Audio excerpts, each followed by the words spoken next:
Hi hello, Raju വ്ളോഗ്സിലേക്ക് എല്ലാവർക്കും വലിയൊരു സ്വാഗതം.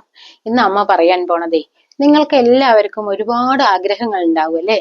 ആ ആഗ്രഹങ്ങൾ നടക്കണില്ല, എന്തു ചെയ്തിട്ടും നടക്കാത്തൊരാഗ്രഹം ഉള്ളിലുള്ള ഒരാൾക്കാർക്ക് ഇപ്പൊ എത്രയും പെട്ടെന്ന് ആഗ്രഹം സാധിച്ചെടുക്കാൻ പറ്റുന്ന ഒരു മന്ത്രം, അത് എങ്ങനെയെന്ന് വെച്ച് കഴിഞ്ഞാൽ അത് നമ്മളെ എല്ലാ ദിവസവും രാത്രി വ്യാഴാഴ്ചകളിൽ മാത്രമേ ഇത് ചെയ്യാൻ പറ്റുള്ളൂ. എല്ലാ ദിവസങ്ങളും ചെയ്യേണ്ട, ഒരു വ്യാഴാഴ്ച ചെയ്താൽ മതി. അത് നമ്മളെ രാത്രി കിടക്കുന്നതിന്റെ തൊട്ട് മുന്നേ എഴുതി വെക്കുക. ആ മന്ത്രം ഒരു മഹാശക്തിയുള്ള മന്ത്രമാണ് കേട്ടോ.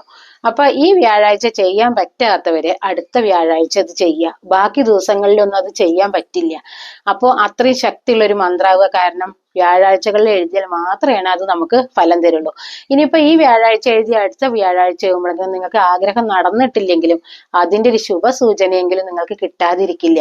അതുകൊണ്ടാണ് ഒരു വ്യാഴാഴ്ചയാണ് ഇത് എഴുതാൻ പാടുള്ളൂ എന്ന് പറയുന്നത്. അത് നമ്മളുടെ സമ്പൽക്കരി ദേവിയുടെ മന്ത്രമാണ്. നമ്മളുടെ സമ്പൽക്കരി ദേവി ആരാന്ന് നിങ്ങൾക്ക് അറിയില്ലേ? അത് നമ്മൾ ഈ ലളിതാ സഹസ്രനാമം ചൊല്ലണില്ലേ, സമ്പൽക്കരി സമാരൂഢ സിന്ദൂര വ്രജ സേവിത. അത് തന്നെയാണ് നമ്മളെ മഹാദേവിയിലത്തെ ഒരു ദേവി തന്നെയാണ്. നമ്മള് 10 ദേവിമാരെ കുറിച്ചാണ് പറയുന്നത്. അതിലത്തെ ഒരു ദേവിയാണ് നമ്മളെ സമ്പൽക്കരി ദേവി. അപ്പൊ ആ ദേവിയുടെ അതിശക്തമായ ഒരു മന്ത്രമാണ് ഞാൻ ഇന്നിവിടെ പറഞ്ഞു തരാൻ പോകുന്നത്.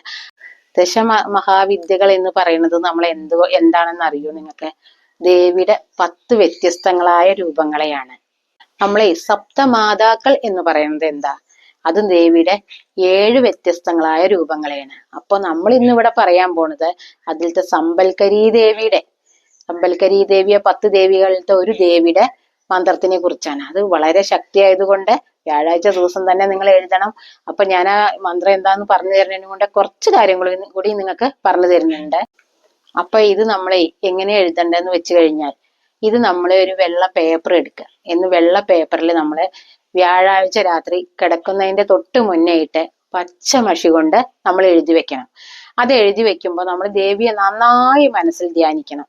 അപ്പൊ നമ്മൾക്ക് എന്താണോ ആഗ്രഹം, ആ ആഗ്രഹം നമ്മൾ നടന്നതായിട്ട് സങ്കല്പിക്കുക. ദേവിയോട് പറയേണ്ടത് എന്താ നമ്മളത് എഴുതുമ്പോന്നറിയോ? എന്റെ മഹാദേവി, എന്റെ അമ്മേ, എന്റെ ലളിതാ പരമേശ്വരി ദേവി, എന്റെ സമ്പൽക്കരി ദേവി, എന്റെ ആഗ്രഹം അമ്മ നടത്തി തന്നല്ലോ. അതിന് ഞാൻ അമ്മയോട് ഒരുപാട് നന്ദി നന്ദി നന്ദി എന്ന് പറഞ്ഞിട്ട് നിങ്ങളത് ഒരു പ്രാവശ്യം എഴുതിയ പോരാ. ആ പേപ്പറിൽ 31 തവണ നിങ്ങൾ ഇതിങ്ങനെ എഴുതി വെക്കുക. എഴുതി വെച്ചതിന്റെ ശേഷം നമ്മൾ ഇത് എവിടെ വെക്കണം? നമുക്ക് സഹസ്രനാമ പുസ്തകങ്ങളില്ലേ, അതിൽ വെക്കണതാണ് ഏറ്റവും ഉത്തമം കേട്ടോ. അത് നമ്മൾ ലളിതാ സഹസ്രനാമത്തിൽ വെക്കാം നമുക്ക്, അല്ലെങ്കിൽ വിഷ്ണു സഹസ്രനാമത്തിൽ വെക്കാം, അല്ലെങ്കിൽ ദേവി മാഹാത്മ്യത്തിൽ വെക്കാം. ഈ ഏതെങ്കിലും ഒരു പുസ്തകത്തില് നമ്മളിത് എഴുതിയത് നൂർത്തിയിട്ട് മടക്കാതെ നിങ്ങൾ വെക്കണം. അപ്പൊ ആ നാമം എന്താ എഴുതി തെറ്റാതെ ഞാൻ നിങ്ങൾക്ക് എഴുതി തരുന്നതാണ്. അതെന്താന്നുള്ളത് നിങ്ങൾ എഴുതിയെടുത്തോളൂ. ആ പച്ച മഷി കൊണ്ട് എഴുതണ്ട. നമ്മൾ തെറ്റരുത് കേട്ടോ, വെട്ടിടുവൊന്നും അരുത്. ഒരേ പ്രാവശ്യം നമ്മൾ എഴുതുക. നമ്മൾ ആഗ്രഹം നേരെ താഴെ എഴുതി വെക്കുക. ചെറിയ അക്ഷരത്തിലെ ആഗ്രഹം താഴെ എഴുതി വെക്കുക. നാമം നമ്മൾ വലുതാക്കിയിട്ട് എഴുതി വെക്കുക. ആ നാമം എന്താന്നുള്ളത് നിങ്ങൾ എഴുതിയെടുത്തോളൂ.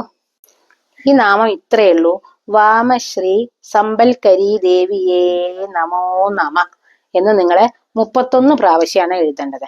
അപ്പോൾ നിങ്ങൾ വെട്ടും കുത്തൊന്നും ഇടാതെ എഴുതണം.